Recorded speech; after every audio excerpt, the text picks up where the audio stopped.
Hi everyone, so now that Season 4 has been out for a few weeks and people have grinded up their crazy gear, masterworked it to perfection and so on, there is a very decisive problem that has been surfacing more and more, and that is permanent damage immunity.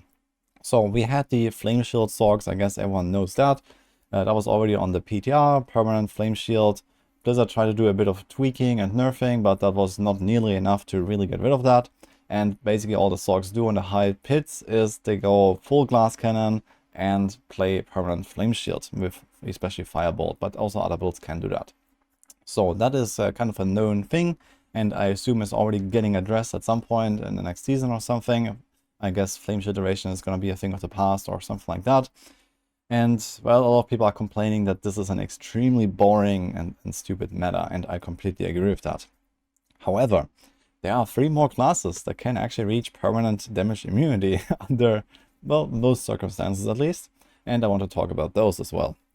So I have prepared a few planners here where I can show what is going on, and this is mostly thanks to the temper recipes that we have received this season.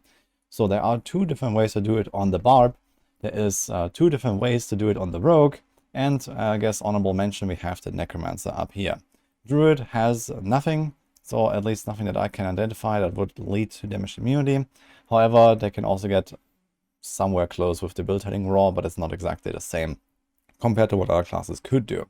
And this may not necessarily be like the most efficient strategy here, but it's just kind of like a general problem of someone being able to achieve damage immunity altogether. So I think it's just like unhealthy for the game. It promotes like really weird metas where, you know, maybe sometimes this immunity has a certain weakness, and then you cannot do certain content, or you cannot fight certain monsters, for example. You'll see that with the rogues, for example. And in general, it's just kind of like puts everything upside down in how you build your character, which I believe is probably not how the game should work. So let's start with the Barb here. So there are 2 passives that can give you damage reduction on the Barb, and you can temper both these. And you can see this here already. We have Martial Vigor, damage reduction against elites. And this can go up to 108% damage reduction. Well, the way that damage reduction usually works is that every source of damage reduction multiplies with each other source of damage reduction. It's a reverse multiplicative system where you have 10% damage reduction here, 10% damage reduction there, and that combines into 19% damage reduction because it kind of keeps the gain in effective hit points the same, because otherwise, the closer you get to 100% damage reduction, the closer you get to invincibility, and each percent you add becomes worth more and more. So in order to prevent that, we have this multiplicative system. However, when you have one single source of, well, 100% damage reduction, that is all added as one damage reduction modifier that then gets multiplied with whatever else you might have, like Fortify or, you know, a Might aspect or something. And you can see this here, Martial Vigor can just straight up give you damage immunity against elites. And elites are really the only thing that deal damage to you, if you're honest. So normal monsters are not really threatening most of the time. And especially as a Barb, it would not be really difficult to at least get any kind of like additional DR or life or so to actually survive normal monster attacks. On top of this, fun fact, players are also elites. So you can walk into the PvP zone and no one can damage you at all if you have at least 25 ranks to Martial Vigor. And the way to achieve this is, well, with tempering. There are 4 slots where you can put defensive tempers. This is just one of the Barb recipes. And, well, you will have to kind of invest into the masterworking here. But you put the 3 points, you can get up to 24 from your masterworking, so you can actually miss 2 of them. So you don't have to go mega all in on every single item, just getting 2 hits. And, well, there you go, that's it. You are damage immune in PvP. No boss in the pit can hurt you. No elite, nothing.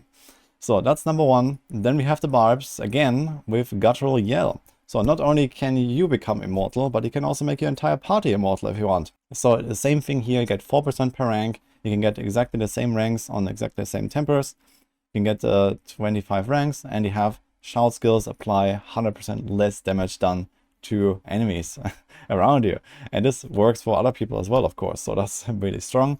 So support Barb, making everyone immortal basically. Now there are some limitations here, because shout skills cannot be applied to, for example, shadow bosses, so those will still deal full damage, and those are kind of the hardest part of a pit run, for example. So it's not as good as the Martial Vigor, But yeah, you also have to press the shout skill every 5 seconds, but that's not really hard to do. You can do this in many different ways. So I'm not going to go into that exactly, but we have this that can also give you 100% damage reduction. Now let's talk about the rogues. So we have 2 ways here, and this is mostly through dodge. You see this here, this is agile, same story. You get 4% per rank, you get to 25 ranks, you have 100% dodge, and that's it. You don't even need anything else. In fact, you probably don't even need like necessarily 25 ranks here, because you already have a bit of dodge just from existing. You have dexterity that gives you dodge. You could even roll some dodge on some items and stuff. So you don't even have to go necessarily all in here on agile in order to get the 100% dodge rate. And then you have to press a cooldown once every 3 seconds. Now this is easier said than done, but not really unachievable.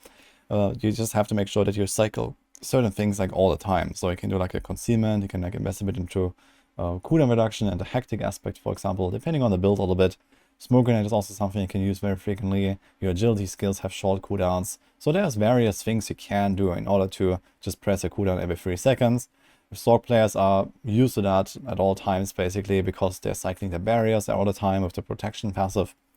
So using another cooldown here and there for every 3 seconds is quite achievable as a rogue as well. And just like on the Barb, we have those extra agile ranks here. This is a defensive temper, and you can achieve this. Now, a second way, and easier to do and easier to play, basically fail safe, is you just stack enough dodge on your gear, and then you use one specific aspect to kind of get permanent dodge 100%.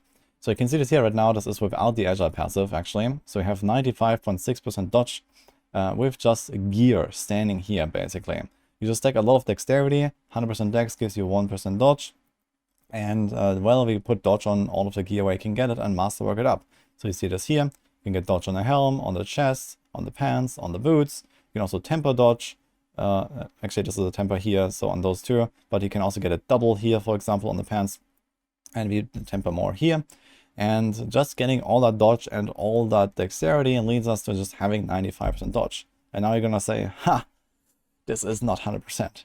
However, there is also the assimilation aspect. And the fun fact about this one is, this is additive dodge that gets added to whatever dodge you have at the end of the calculation. So despite this multiplicative scaling that dodge has with different sources, similar to damage reduction, we have this reverse multiplicative effect.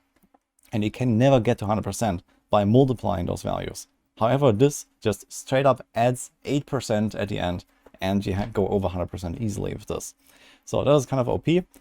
There's also a second way of doing this, so in case dodge values ever get nerfed or anything like that, there's also the uncanny treachery aspect, which is much harder to use though, to be fair, but it also has additive dodge chance. So this is up to 23% on a neck or 15 on a normal slot for 2 seconds after breaking stealth. So it's like quite conditional, but actually back on the PTR, I played with this. I made a build around this because on the PTR this was a 100% dodge chance. So like, this thing could straight up just give you 100% dodge by coming out of stealth and for 2 seconds. And it was actually possible to make a setup where you go into stealth every 2 seconds and you have 100% dodge. Since then they have nerfed this, but for some reason they didn't nerf the other stuff. Now there is one downside when it comes to dodging attacks with rogues in particular, which is that certain effects cannot be dodged. So this is not like maybe in other games where just anything rolls against a dodge chance. In Diablo 4, dodge chance only applies to hits. So this doesn't give rogue like a 100% consistent like immunity basically, even with this 100% dodge chance.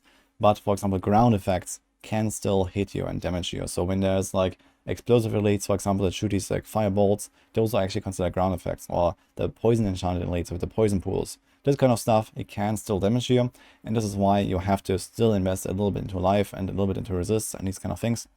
But you also have a way to like mitigate, especially dots on a rogue. So they have actually the rugged passive, which is kind of helpful for exactly this purpose. There's also a bunch of stuff on the paragons where you can get like damage reduction from like dots effects basically. So if you invest in a little bit into that, you can get tanky enough to get away with this, especially if you have a bit of healing in the build as well. Then we have the Sorcs here. So I mentioned this at the start. This is just like flame shield duration. So you can temper this on 4 different slots, and you can also get flame shield ranks. And then you can invest into your flame shield here. And well, you have a 3.2 seconds base duration that gets multiplied to more than ×2. You can get up to like 7 seconds flame shield And then you don't even need to stack like crazy amounts of cooldown if you have that. You just get like an offhand here that has cooldown, and you put like cooldown on your helm, and cooldown on your neck, and then a bunch of attack speed and the hectic aspect, and then you just like fireball away. You have your perma flame shield very easily. So that's like the easiest and most consistent way of doing it, just with flame shield basically. So that's how the Sorcs do it. Perma invincible. This is how basically any high clear in the pit is done on the Sorc currently. And lastly, I guess honorable mention, which is way less convenient and way less OP, I guess. But we have the Infamous Necro. I mean, that has been a build for the longest time already, but now we can make it even more consistent if you really care about immunity all the time. So the way that this works is usually you have this explosive mist aspect. When your blood mist is active, it triggers corpse explosion, and every exploded corpse gives you cooldown reduction for the skill itself. The base cooldown is 24 seconds. You can stack something like 60% cooldown reduction if you really try. So this brings down the base cooldown to like 10 seconds, and then you can even get like blood mist cooldown on like a temper if you want, or blood mist duration. So here you can also just like double the blood mist duration to something like 6 seconds. Or even more. You can even get to the point where even without this whole corpse stuff, you are almost permanent. So it's quite easy to set this up to be consistent, 100% basically, and just stay in Infamous basically all the time. But yeah, this is kind of like the weakest out of all of those, because in Blood Mist you cannot actually do anything compared to all of the other builds that are fully functional at all times. So this is just some stuff that I wanted to get out here for people that, well, either want to use it for the Season 4 before it's gone, I guess, and also, I guess, for the devs, because this is, at the very least, a major oversight. I think, like, stuff like these, like, defensive tempers even existing in the first place, I think, for example, this entire recipe just needs to be deleted, to be honest. I'm not really sure what is the best solution here, but this is what I would do. I would just get rid of all of these tempers that can give you these insane amounts of exponential damage reduction, basically, or the dodge for the rogues with agile and so on. I think none of that should exist. It just doesn't really make sense, because stacking this one certain thing will just lead to like these ridiculous outcomes. And possibly they could nerf the tempers, you know, maybe you can only get 1 rank instead of 2, but you could still get extremely close to 100% damage reduction anyway. And it leads to the same problems almost immediately. So I guess the only real way is to just remove those, and I wouldn't really make like special rules with like lower ranks, or I don't know. It just seems like for some reason they have these like extremely powerful tempers that were just built in the same system that other tempers were built. You know, like you temper like 1 or 2 ranks to a certain thing, and then they were like, yeah, let's just put all of these defensive passives there. Or, you know, you temper like, you know, certain duration mods, like rogues have Caltops duration, and, well, Sorcs have Flame Shield duration, you know? One is not like the other. So I think they kind of just got the same numbers and the same values and the same system behind them, but there was not really much of a consideration for what would be the actual effect in the game. And, well, now that the tempering system has been tried and tested on the live server and the live environment, I think there's definitely some changes in order. Either way, enjoy it while it lasts. Hope you enjoyed this little video here, and I'll see you guys next time.